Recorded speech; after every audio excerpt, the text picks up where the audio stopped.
सब आप सभी का रंगमम्मी चैनल में स्वागत है। आज है जन्माष्टमी का दिन और यहाँ पे हम बनाने जा रहे हैं धनिये की पंजीरी, क्योंकि कान्हा जी को आज इस धनिये की पंजीरी का भोग लगाया जाता है। तो जिसके लिए यहाँ हमने लिया है 2 चम्मच धनिया पाउडर और 2 चम्मच यहाँ मैंने लिया है शुगर पाउडर, थोड़े से काजू बादाम और थोड़े से ये मखाने लिए हैं।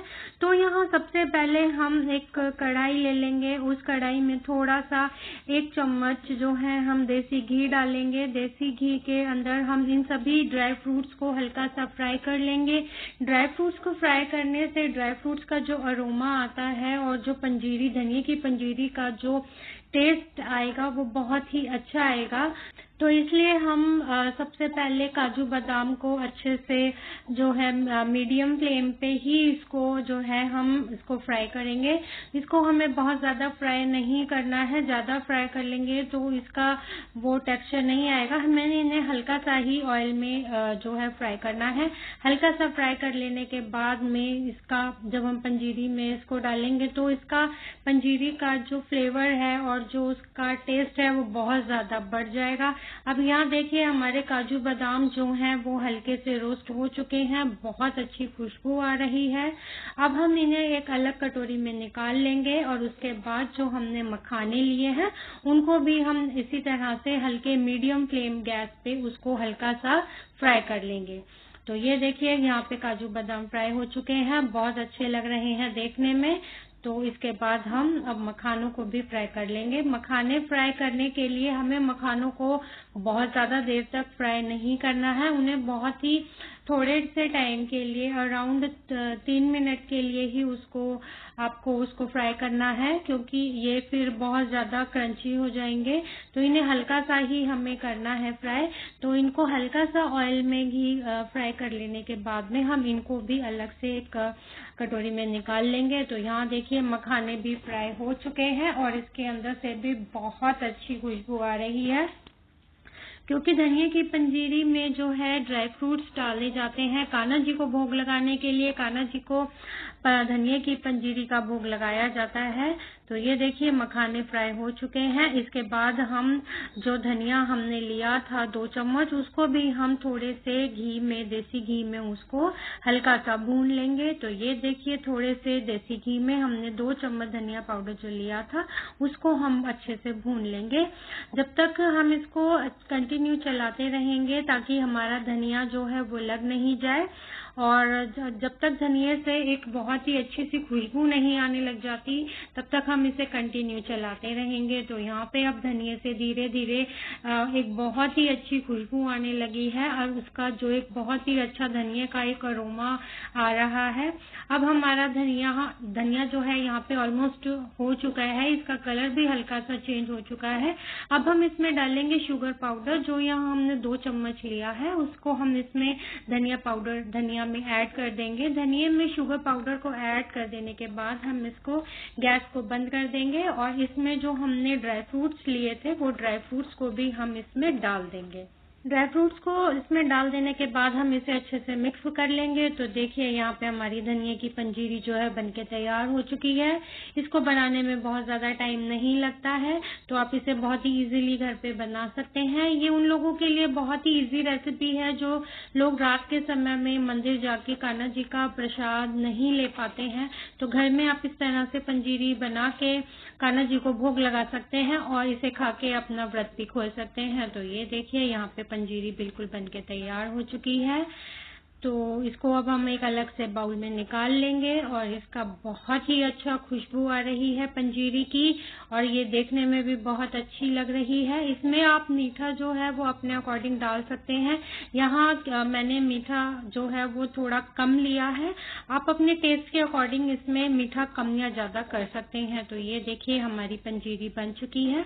तो इसको अब मैं ठंडा होने के लिए थोड़ी देर रख दूंगी। इसमें मैं थोड़े से कटे हुए जो मैंने नारियल जो है वो काट के रखा हुआ था वो भी मैं इसमें अब ऐड कर दूंगी और इसे मिक्स कर दूंगी। तो ये देखिए अभी हमारी पंजीरी जो है वो बिल्कुल ही बनके तैयार हो चुकी है। तो ये देखिए, इसका एक लुक देखने में बहुत सुंदर लग रही है, कान्हा जी को बहुत पसंद आती है। और इसको अगर आप वैसे भी डेली यूज में भी बना के रखना चाहें, अगर आपको पेट से रिलेटेड कोई परेशानी है तो ये पंजीरी बहुत ही हेल्पफुल है। अब हम यहाँ कान्हा जी को भोग लगाने के लिए खीर बना रहे हैं, जिसके लिए हम यहाँ एक कढ़ाई में थोड़ा सा दूध ले लेंगे, जिसमें हम उसको थोड़ी देर के लिए उबलने के लिए उसको गैस पे ही रखे रहने देंगे। उसको हाई फ्लेम पे हम दूध को उबलने देंगे। इतने यहाँ मैंने थोड़ी सी छोटी इलायची ली है। छोटी इलायची को हम एक क्रशर की हेल्प से उसमें अच्छे से इसको कूट लेंगे। यहाँ पे इसके जो मैंने इसके बीज निकाल के डायरेक्ट नहीं पीसा है, क्योंकि अगर इसके बीज निकाल के मैं यहाँ करूंगी तो ये बिल्कुल ही पाउडर फॉर्म में हो जाएगा, क्योंकि यहाँ पे मुझे इसके थोड़े से दाने चाहिए, क्योंकि अगर इलायची के दाने जब मुंह में आते हैं तो वो बहुत ही अच्छा टेस्ट आता है। तो यहाँ पे मैं इसको छिलके के साथ ही इसको कूट लूंगी। तो जितना भी ये उसमें हो जाएगा, उसके बाद हम इसके छिलके में से उन दानों को निकाल लेंगे। तो कान्हा जी को खीर क्योंकि बहुत पसंद आती है, उन्हें खीर इतनी पसंद आती है कि अगर घर में कुछ नहीं हो आपके पास बनाने के लिए, तो दूध और चावल तो हर किसी के घर में होता ही है। तो आप कान्हा जी को अगर किसी चीज का मीठे का भोग लगाना चाहते हैं तो खीर बना के उनको खीर का भोग लगा सकते हैं। तो ये देखिए, यहाँ हमने इलायची निकाल ली है। अब हम इस छिलके में से इलायची के सभी दानों को निकाल लेंगे। यहाँ जो इलायची के दाने हैं बहुत ज्यादा क्रश नहीं हुए हैं, ये बिल्कुल हल्के हल्के से क्रश हुए। अब हम इसे इस दूध में डाल देंगे। तो दूध में डाल देने के बाद इसको अच्छे से चला देंगे, ताकि जो हमारा अब ये दूध उबल चुका है, और इसको अच्छे से मिलाने के बाद गैस को सिम कर देंगे, ताकि हमारा दूध थोड़ा सा ठीक हो जाए। और फिर जब भी ये धीरे धीरे गैस पे उबलता रहेगा, उसके बाद यहाँ पे मैंने जो चावल लिए थे, यहाँ पे मैंने चावल लिए थे थोड़े से चावल, जिसको कि मैंने धो के पहले ही उसको पानी में भिगो के रख दिया था, ताकि चावल जो है वो अच्छे से फूल जाए। तो यहाँ देखिए, मैंने ये थोड़े से 2 चम्मच के करीब चावल लिए हैं। अब इन चावलों को धो के मैंने भिगो के पहले ही रख दिया था। ये चावल जो है ये अच्छे से अब पानी में भीग चुके हैं। इसको अब हम खीर में डाल देंगे, जो खीर हम बना रहे हैं उसमें डाल देंगे, और उसके बाद हम इसको फिर थोड़ी देर पकने के लिए छोड़ देंगे, ताकि हमारा चावल और दूध जो है वो अच्छे से पक जाए। खीर सभी को बनानी आती है, हर किसी के घर में खीर बनती ही रहती है, मगर कान्हा जी के खीर में जो है उनको इलायची, छोटी इलायची जरूर डाली जाती है, क्योंकि कान्हा जी को अच्छा लगता है इलायची, क्योंकि उसमें इलायची का जो फ्लेवर आता है वो भोग में उनके डाला जाता है। तो ये देखिए, यहाँ पे हमने इसको सिम पे छोड़ दिया है। अब यहाँ देखिए, यहाँ पे दूध भी गाढ़ा हो गया है और हमारा चावल भी पहले से काफी पक चुका है। तो चावल को हम चेक करेंगे। यहाँ पे हमारा चावल जो है देखिए ये अच्छे से गल चुका है। हम इसको हाथ से तोड़ के देखेंगे, ये गल चुका है, पर अभी ये दूध और चावल थोड़ा अलग अलग हो रहा है, इसलिए हम इसको थोड़ी देर गैस पे और पकने के लिए रखे रहने देंगे। तो इसके बाद हम इतने बाकी इसके ड्राई फ्रूट्स वगैरह जो है उनको कट कर लेंगे। तो यहाँ देखिए, जो हमारी खीर है वो ऑलमोस्ट बन के तैयार हो चुकी है। उसमें अब हम डाल देंगे छोटी 1 कटोरी चीनी की, और उसको अच्छे से हम मिक्स कर देंगे, ताकि चीनी जो है वो खीर में अच्छे से मिक्स हो जाए। फिर इसको हम थोड़ी देर के लिए और अच्छे से पकने देंगे, ताकि जो खीर, दूध, चीनी तीनों ही चीज आपस में अच्छे से मिल जाए और हमारी जो खीर है वो हल्की सी थिक हो जाए। तो इसको थोड़ी देर हम फिर पकने के लिए रख देंगे गैस पे ही। तो ये देखिए, यहाँ पे हमने इसको रख दिया है। उसके बाद इतने हमने जो बाकी के जो हमने ड्राई फ्रूट्स लिए थे, आप अपने टेस्ट के अकॉर्डिंग किसी भी तरह के ड्राई फ्रूट्स जो डालना चाहते हैं आप इसमें डाल सकते हैं। तो इन सभी ड्राई फ्रूट्स को डालने के बाद में उसको अच्छे से मिक्स कर दें। तो ये जो है खीर हमारी ऑलमोस्ट बन के तैयार हो चुकी है। तो उसके बाद हम इसको एक बाउल में निकाल लेंगे, सर्विंग बाउल में। तो ये देखिए, अब हम इसको मिक्स कर देंगे। थोड़े से यहाँ पे मैंने नारियल जो है उसको भी काट के रखा था छोटे टुकड़ों में, तो उसको भी मैंने इसमें ऐड कर दिया है। यहाँ पे हमारी खीर जो है वो बिल्कुल बन के तैयार हो चुकी है। अब हम इसको थोड़ी देर ठंडा होने के लिए छोड़ देंगे। जब ये थोड़ा सा ठंडा हो जाएगा, उसके बाद हम इसको एक अलग बाउल में निकाल लेंगे, अलग बाउल में निकाल लेंगे। उसके बाद ये देखिए, ये देखने में कितनी अच्छी लग रही है, और ये धीरे धीरे ये थिक होती जाएगी, क्योंकि खीर जो है वो धीरे धीरे थिक होती जाती है। क्योंकि इसलिए मैंने इसकी क्वांटिटी बहुत ज्यादा थिक नहीं रखी है, हल्की सी पतली रखी है। अब हम इसको बाउल में निकाल लेंगे। तो यहाँ देखिए खीर बहुत ही अच्छी लग रही है देखने में और बहुत ही अच्छा इसका अरोमा और फ्लेवर आ रहा है। सर्विंग बाउल में निकालने के बाद हम इसको थोड़ी देर के लिए ठंडा होने के लिए इसको रख देंगे, क्योंकि हमें कान्हा जी को शाम में ये भोग लगाना है। इसलिए मैंने ये सारी तैयारियां दोपहर में ही कर ली है, ताकि क्योंकि मुझे यहाँ पे कान्हा जी की चौकी भी तैयार करनी है। तो यहाँ पे मैंने कान्हा जी को भोग लगाने के लिए सभी जो उनका भोग का जो प्रसाद था वो मैंने सब बना लिया है।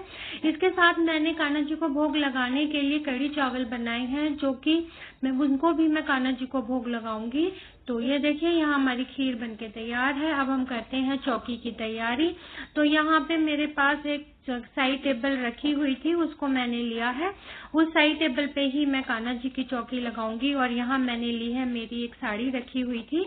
मेरे पास अभी फिलहाल कोई ऐसा कपड़ा नहीं था, तो मैंने चौकी लगाने के लिए ये एक कपड़ा लिया है। इसको मैंने साइड से पिन अप कर दिया है अच्छे से इसको दोनों साइड से पिन अप कर दूंगी, ताकि वो अच्छे से जो है वो सेट हो जाए। तो ये अच्छे से पिन अप मैंने इसको कर दिया है। अब यहाँ पे हम करेंगे बाकी की तैयारी। तो यहाँ पे अच्छे से पिन अप कर देने के बाद में मैंने एक कान्हा जी को विराजमान करने के लिए, और ये जो टेबल सी बनाई है, ये डेकोरेट किया है, ये बनके तैयार हो चुकी है। और अब यहाँ पे मेरे पास एक रॉड रखी हुई थी, तो उस रॉड पे मैं जो है कुछ फ्लावर की, जो मेरे पास कुछ फ्लावर्स हैं आर्टिफिशियल फ्लावर, उनको मैं इस रॉड के ऊपर हैंग करूंगी। तो ये देखिए ये रॉड हमारी लग चुकी है इस रॉड के ऊपर।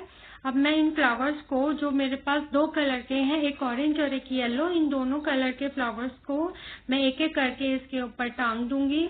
तो ये देखिए इस तरह से हम छोटी छोटी चीजों से किस तरह से हम अपने घर को, या हमको पूजा करनी है, कोई चौकी लगानी है, तो जरूरी नहीं है कोई हमारे पास बहुत ज्यादा कुछ ऐसा सामान होना चाहिए कि हमें खरीदना पड़ेगा। हम घर में अवेलेबल ही कुछ चीजों से ही अपने पूजा की या घर की डेकोरेशन की किसी भी तरह की चीजों को तैयार कर सकते हैं।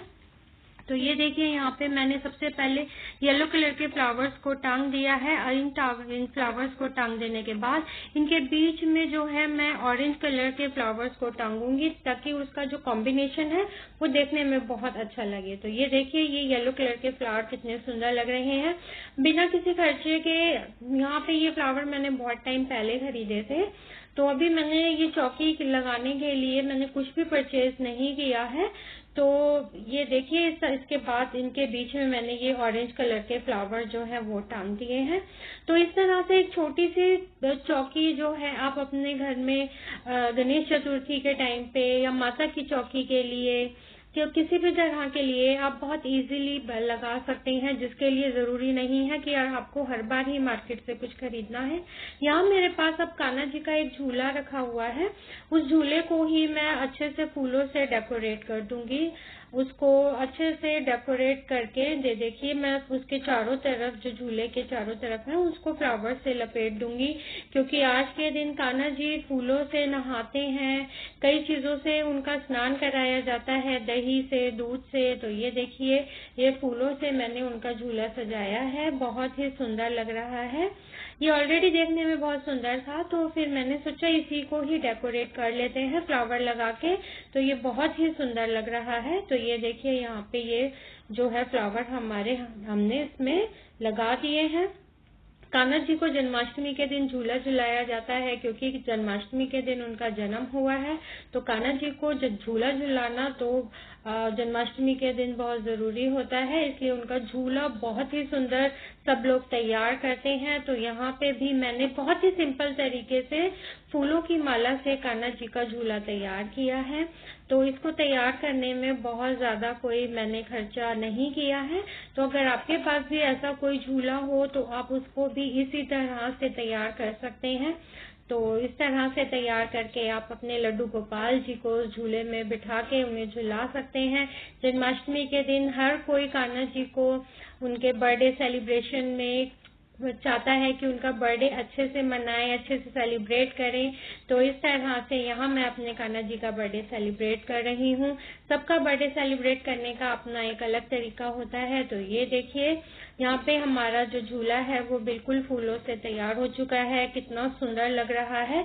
यहाँ ऊपर अब मैं इसको थोड़े से सेलो टेप की मदद से इसको फ्लावर को जो है वो इसको अच्छे से टेप लगा दूंगी ताकि हमारे फ्लावर जो है बार बार गिरे नहीं। तो ये देखिए यहाँ पे अब इसको लास्ट में जो है इसको कट कर देने के बाद इसमें यहाँ पे हम इसको टेप से लगा के फ्लावर्स को चिपका देंगे। उसके बाद ही हम अपने लड्डू गोपाल जी को इस झूले में झुलाएंगे। तो यहाँ देखिए ये जो है झूला बिल्कुल बनके तैयार हो चुका है। अब इसके बाद जो है हम इस झूले के आगे की साइड जो है एक फूलों की ही डोरी बनाएंगे जिससे कि हम अपने कान्हा जी को अच्छे से झुला पाए। तो यहाँ मैंने आगे की तरफ जो डोरी बनाई है उसको भी मैंने फूलों की बनाई है। तो इस तरह से आप भी अपने कान्हा जी के झूले को बहुत ही सुंदर फूलों से सजा सकते हैं। आप चाहें तो इसमें किसी भी तरह के फ्लावर से सजा सकते हैं, पर यहाँ मेरे पास मेरा झूला जो है वो गोल्डन और रेड कलर का था, तो इसलिए मैंने इसमें जो गेंदे के फूल आते हैं उनसे ही अपना कान्हा जी के झूले को सजाया है। तो ये देखिए झूला बनके बिल्कुल तैयार हो चुका है। अब हम इसको रख देंगे हमारी चौकी के ऊपर। तो ये देखिए ये सब झूला बनके तैयार है। कितना अच्छा लग रहा है। बिल्कुल सिंपल सा है। हमने यहाँ इसमें कोई ज्यादा खर्चा नहीं किया है। और यहाँ साइड में मैंने कुछ बलून्स जो है वो टांग दिए हैं, चिपका दिए हैं। तो बलून्स, कान्हा जी का बर्थडे है और बलून्स ना हो तो ऐसा तो हो ही नहीं सकता, क्योंकि कान्हा जी भी छोटे से बच्चे हैं तो उनको भी बलून्स वगैरह बहुत अच्छे लगते हैं। तो यहाँ उनके बर्थडे पे भी हमने बलून्स से इस चौकी को डेकोरेट किया है। इस चौकी को डेकोरेट कर देने के बाद में उसके बाद हम चले गए थे इस्कॉन टेम्पल। तो इस्कॉन टेम्पल का देखिए कितना सुंदर है, कितना सुंदर सजाया हुआ है और यहाँ बहुत सारे लोग आए हुए हैं और बहुत सारे लोगों की भीड़ है। यहाँ पे सब लोग कान्हा जी के दर्शन करने के लिए आए हुए हैं, क्योंकि जन्माष्टमी के दिन सभी चाहते हैं कि उन्हें कान्हा जी के दर्शन हो जाए। तो कान्हा जी के दर्शनों के लिए हम भी इस्कॉन गए हैं। तो ये देखिए यहाँ पे किस तरह से जो है कान्हा जी का स्नान कराया जा रहा है और राधे रानी का ये देखिए उनको स्नान कराया जा रहा है। और इस्कॉन में कान्हा जी के दर्शन के बाद हम घर आ गए। यहाँ है ये मेरे कान्हा जी की बहुत ही सुंदर सी ड्रेस है ये। तो ये देखिए कितनी सुंदर लग रही है। ये मैंने लोकल मार्केट से ही परचेज की है। उसके बाद हम कान्हा जी का स्नान करेंगे। कान्हा जी को स्नान कराने के लिए यहाँ मैंने लिया है सबसे पहले कच्चा दूध। पहले कान्हा जी को स्नान जो कराया जाता है सबसे पहले वो कच्चे दूध से स्नान कराया जाता है। कच्चे दूध से स्नान कराने के बाद कान्हा जी को दही से स्नान कराया जाता है। तो दही से स्नान कराने के बाद में उसको कान्हा जी को अच्छे से थोड़ा सा आप हल्के हाथ से मसल दे, ज्यादा जोर से नहीं मसले। तो ये देखिए यहाँ से अब हम दही, यहाँ पे हम कान्हा जी का जो स्नान है वो दही से कर रहे हैं। यहाँ बहुत ही हल्के हाथ से मैंने कान्हा जी को जो है उनको हाथ पैर जो है उनके अच्छे से धीरे धीरे हाथों से मसल दिया है। उनको अच्छे से मसल देने के बाद में यहाँ मैं कान्हा जी को अब स्नान कराऊंगी शहद से। तो शहद से स्नान कराऊंगी। तो ये देखिए कान्हा जी का अब शहद से स्नान हो रहा है, क्योंकि कान्हा जी को जन्माष्टमी के दिन पंचामृत से उनका स्नान करवाया जाता है। तो ये देखिए कान्हा जी का शहद से स्नान हो जाने के बाद उनका देसी घी से स्नान कराया जाता है। ये देसी घी अब कान्हा जी का स्नान हो रहा है। और इन सभी चीजों से कान्हा जी का स्नान हो जाने के बाद में फिर कान्हा जी को साफ जल में और उसमें थोड़ा सा गंगा जल मिला के जो मैंने पहले से ही रखा हुआ था उस जल से मैं कान्हा जी का स्नान कराऊंगी। तो ये देखिए यहाँ मैंने मेरे कान्हा जी का स्नान करवा दिया है और उनको स्नान करवाने के बाद में उनको हम फिर उनके जो उनके कपड़े हैं फिर हम कान्हा जी को तैयार करेंगे। तो यहाँ हमारे कान्हा जी का स्नान हो चुका है। कान्हा जी का स्नान हो जाने के बाद तो ये देखिए उनको बहुत ही हल्के हाथ से मैंने टॉवल से उनको पोंछ लिया है। अब इसके बाद उनके कपड़े जो हैं अब उनको हम तैयार करेंगे। बहुत सुंदर तरह से कान्हा जी को तैयार करेंगे। सबसे पहले उनको उनकी ड्रेस पहनाएंगे जो उनका उनके हाथ और पैर के गले के जो भी ज्वेलरी है, उनकी जो भी उनका श्रृंगार का सामान है, वो सभी श्रृंगार जो है आज हम कान्हा जी का करेंगे। ये जो आप देख रहे हैं मैं कान्हा जी को तैयार कर रही हूँ, ये इस्कॉन से आने के बाद मैं कान्हा जी का 11:30 बजे ये स्नान कर रही हूँ, क्योंकि 12 बजे सही 12 बजे जब 12 बज जाएंगे उसके बाद हम जो है हम कान्हा जी की आरती करेंगे और आरती कर लेने के बाद में ही हम कान्हा जी को भोग लगाएंगे। कान्हा जी को भोग लगाने के बाद हम जो कान्हा जी को भोग लगाया है उसी भोग को हम ग्रहण करेंगे। तो ये देखिए यहाँ हमारे कान्हा जी जो है उनको मैंने वस्त्र पहना दिए हैं। कान्हा जी को वस्त्र पहना देने के बाद उनको फिर उनका श्रृंगार का जो भी है ज्वेलरी वगैरह वो सब हम कान्हा जी को अच्छे से पहना देंगे और फिर हम कान्हा जी के जो है वो पूजा का समय हो रहा है। तो यहाँ देखिए कान्हा जी हमारे तैयार हो चुके हैं, कपड़े पहन चुके हैं वो। तो इस तरह से हम अब कान्हा जी को तैयार करते हैं, क्योंकि रात में कान्हा जी को नहलाते हैं क्योंकि उनकी आरती करनी होती है। सुबह का स्नान कान्हा जी का अलग होता है, मगर रात में जो स्नान होता है कान्हा जी का वो पंचामृत से ही होता है। उसके बाद कान्हा जी को इत्र लगाएं या कोई परफ्यूम लगाएं कान्हा जी को, क्योंकि सुगंध बहुत अच्छी लगती है, इसलिए कान्हा जी को इत्र या परफ्यूम जरूर लगाया जाता है। तो इसके बाद ये देखिए हमारे कान्हा जी कितने सुंदर लग रहे हैं। रात का समय है, अब मंदिर से अब थोड़े टाइम के थोड़ा ही समय रह गया है कान्हा जी की आरती का। तो यहाँ हमारे कान्हा जी जब तैयार हो जाएंगे तो हम उनको उनके झूले में बिठा के फिर उनको हमने जो भोग लगाया है वो भोग उनके सामने रखेंगे और उसके बाद हम कान्हा जी की आरती करेंगे। कान्हा जी की आरती करने के बाद जो किसी भी तरह के फल आप रखना चाहते हैं या कोई मिठाई रखना चाहते हैं, जो भी आपने कान्हा जी को भोग में लगाना है उस टाइम आप कान्हा जी के भोग में वो सभी चीजें उनके पास रखें। कान्हा जी का मोर पंख उनके पास में रखें। तो ये देखिए मेरे लड्डू गोपाल बिल्कुल तैयार हो चुके हैं, बहुत ही सुंदर लग रहे हैं। मेरे लड्डू गोपाल जी बहुत ही सुंदर लग रहे हैं। अब ये बिल्कुल तैयार हो चुके हैं।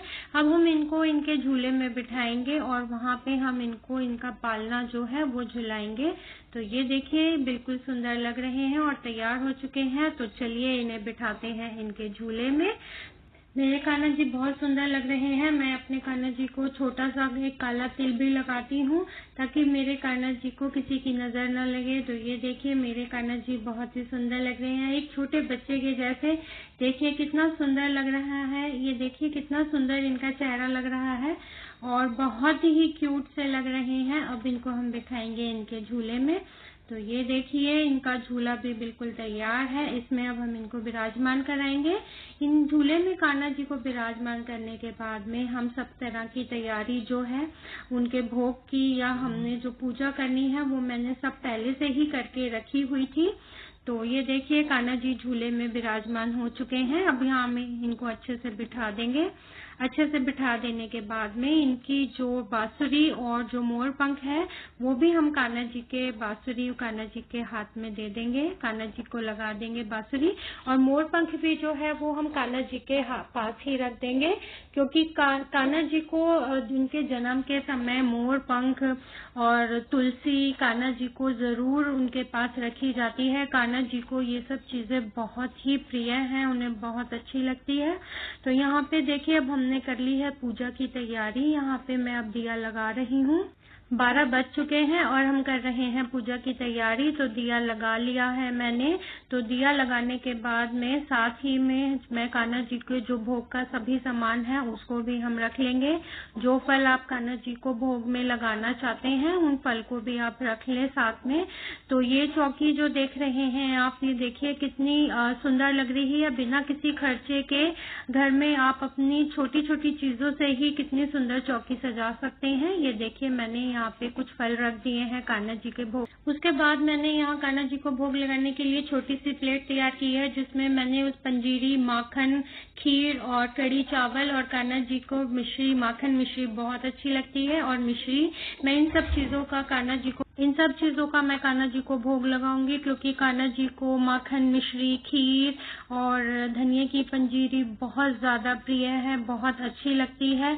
तो उनको पूजा करने के बाद में इन सब चीज़ों का मैं भोग लगाऊंगी। तो ये देखिए, यहाँ मैंने आरती कर ली है और कान्हा जी को अब सब चीज़ों का मैं भोग लगाऊंगी। कान्हा जी का जन्मदिन जो है, जन्माष्टमी, सभी बहुत अच्छे से मनाते हैं, मगर यहाँ पे मैंने जो कान्हा जी का बर्थडे सेलिब्रेट किया है, जन्माष्टमी जो सेलिब्रेट की है, वो बहुत ही मतलब सिंपल तरीके से सेलिब्रेट की है। ज़रूरी नहीं है हर बार आप बहुत खर्चा करें, क्योंकि हर कोई इतना खर्चा नहीं कर पाता है। तो बहुत ही सिंपल तरीके से आप इस तरह से भी जन्माष्टमी को सेलिब्रेट कर सकते हैं। तो यहाँ पे देखिए मैंने किस तरह से जन्माष्टमी सेलिब्रेट की है। ये देखिए मेरे कान्हा जी कितने सुंदर लग रहे हैं देखने में, बिल्कुल एक छोटे से बच्चे की तरह। आई होप आपको मेरी ये वीडियो ज़रूर पसंद आई होगी। Thank you, bye.